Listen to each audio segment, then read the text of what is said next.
네, 안녕하세요. 와제스키입니다.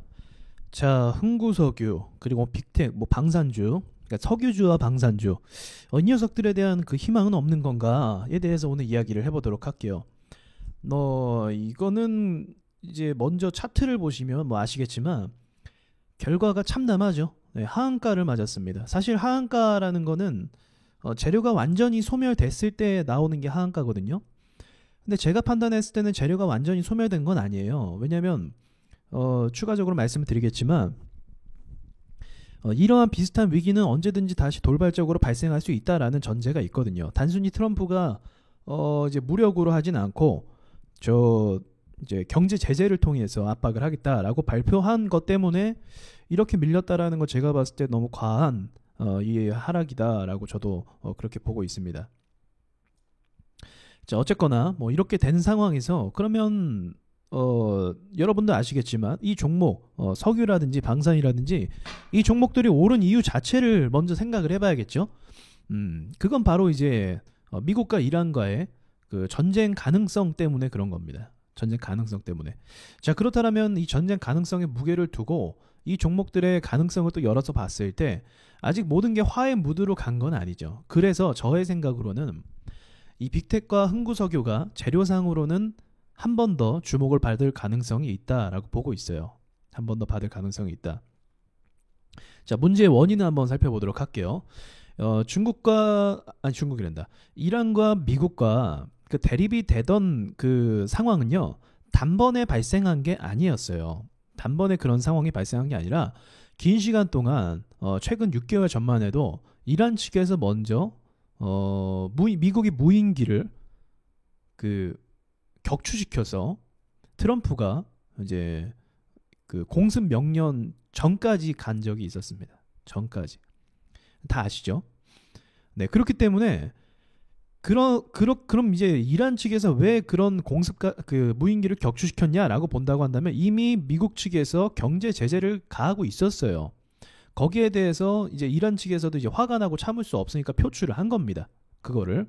자, 그럼 지금은 어떤 기사가 나오고 있냐면, 자, 중앙일보에서 추가적인 제재가 더 힘들 것이다. 이란 측에. 그리고 이것을 바로 승인 확대했고요.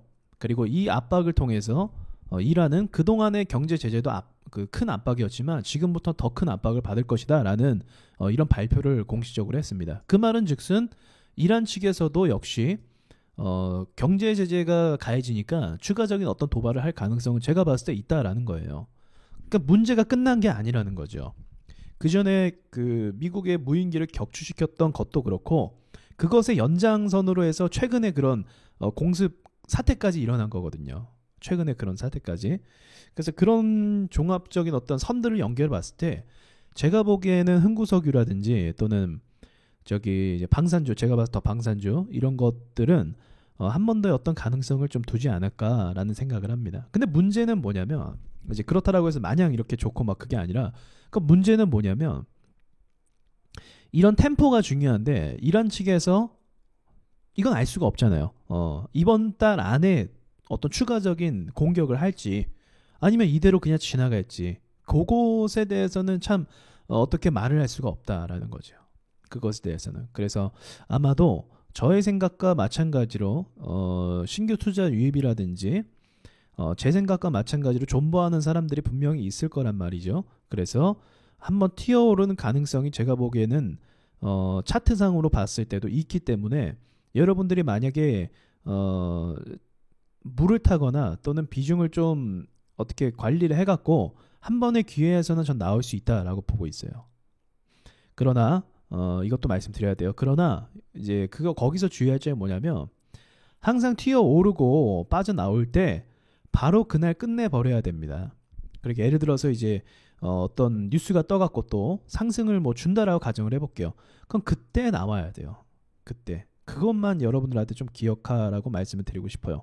그때 나와라. 자, 왜 그러냐면 이제 방송에서 한 요 며칠간 제가 계속 언급을 했죠. 흥구도 그렇고 빅텍이라는 종목도 그렇고 얘네는 오를 생각 자체가 없는 회사들 같아요. 제가 보기에는. 빅텍도 그렇고. 왜냐면 이전 움직임을 보면 알 수가 있습니다. 이날 김정은이가 또 미사일 쐈을 거야 아마. 그리고 다음날 또 뭐 이렇게 갭을 하락해 버렸고 뭐 이런 식으로 차트 자체가 정상적인 움직임으로 절대 가지 않습니다. 그래서 사실은 지금 이러한 차트 모양도 뭐랄까 제가 봤을 때는 그냥 얘는 원래 그래요. 그래서 오버나잇이나 이 종목들을 가지고 이 오버나잇이나 뭐 그날 이렇게 더 끌고 가고 높은 기대치를 보기엔 너무 무리가 있어요. 차라리 팔고 다시 사는 게 나아요. 그날 수익 났어요. 팔고 그냥 어차피 얘네는 또 밀릴 것이기 때문에 또 그날 사는 게 맞다라는 거죠.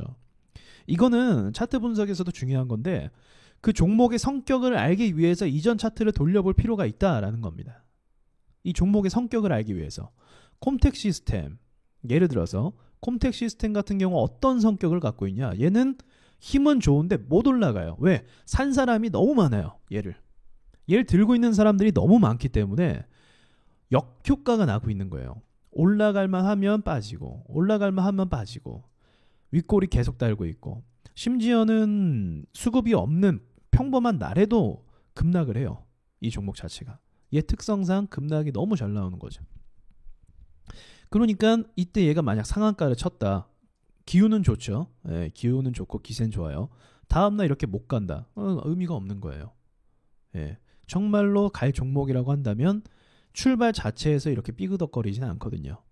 출발 다음날 갭 띄어서 도찌를 만들었지. 뭐 이건 시가에서 도찌 만드는 경우도 참 코미디기도 하고요. 그러니까 이런 성격을 보시면 이전의 차트 흐름에 앞으로의 흐름도 약간은 예상을 해볼 수가 있다라는 거죠. 앞으로의 흐름에 대해서. 그래서 저는 이렇게 장난치는 흐름이 너무 많고 멘탈이 약한 종목이다 보니까 기술적인 반등으로 인해서 우리가 한 번 더 기회는 노릴 수 있지 않을까라고 보고 있는 겁니다. 그것에 대해서. 흥구석유도 마찬가지고요. 자, 어쨌든 여러분들이 투자하는 것이기 때문에 제 의견은 이제 판단을 참고하셔서 어떤 계획을 짜 보셨으면 좋겠어요. 계획을 짜 보셨으면 좋겠고 흥구도 하한가는 제가 봤을 때 너무 과하다 싶기 때문에 여기서 이제 물량이 많이 나갔을 거예요. 어쨌든 물량 나가면 그 뒤에 이제 또 쉽게 오르는 경향이 또 있습니다. 이런 상황에서. 그래서 그런 걸 한번 노리는데 절대로 길게 보지 마세요. 이 종목들은. 길게 보지 마시고 그냥 올랐어? 그럼 팔아버리세요. 네, 어느 정도 손해를 보더라도 파시던가 뭐 하시던가 하면서 팔아버리세요. 다시 말하지만 방송에서도 말씀드렸지만 정치 관련된 종목들은요. 하루아침에 말이 바뀌어요. 정치 관련된 종목들은. 그거를 여러분들이 앞으로 계속 주의하세요. 그럼 정치 관련된 종목 뭐가 있어요? 이런 국제정세도 있겠지만 우리나라 안에서의 정치 테마주가 또 있습니다. 정치 테마주가. 그래서 제가 또 하나 또 말씀드리자면 써니전자 있죠. 이 친구. 네, 이 친구 또 가다가 뭔 소리 나올 겁니다. 가다가 또 이상한 소리 나올 거예요. 그럼 또 이제 주가가 또 주저앉거나 그런 모습을 좀 보여줄 거라고 생각합니다. 그러니까 이런 것들을 좀 주의를 하세요. 그래도 써니전자 같은 경우는 좀 다른 게 뭐냐면 흥구석유나 이런 애들보다 그렇게 멘탈이 약한 종목은 아니에요.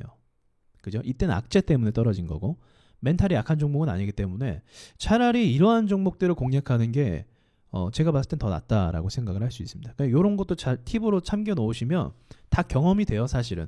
그러니까 저처럼 좀 오래 하면은 종목 이름만 들어도 그 종목에 대한 어떤 예전 다 봤으니까 분봉이나 이런 것들에 대한 그 머릿속에 데이터 값이 있잖아요. 그래서 그냥 어떻게 해야지라는 생각이 있어요, 사실은. 이 종목은 어떻게 해야지? 이 생각이 딱 들어요. 그러니까 여러분들도 이것들을 다 머릿속에 자연스럽게 이건 누가 가르쳐 주는 건 아니잖아요. 그러니까 여러분들이 오랫동안 해야만 자연스럽게 그 종목에 대한 그 인지도가 생기는 거기 때문에 그래서 그 성격에 맞춰서 또 템포를 조절해 나가는 것도 제가 봤을 때 충분히 가능합니다. 그런 부분도. 그래서 이번 흥구석유 사태와 또 저기 저 빅텍 방산주 이 부분들을 여러분들이 잘 처리해서 마감하셨으면 좋겠습니다. 마치겠습니다.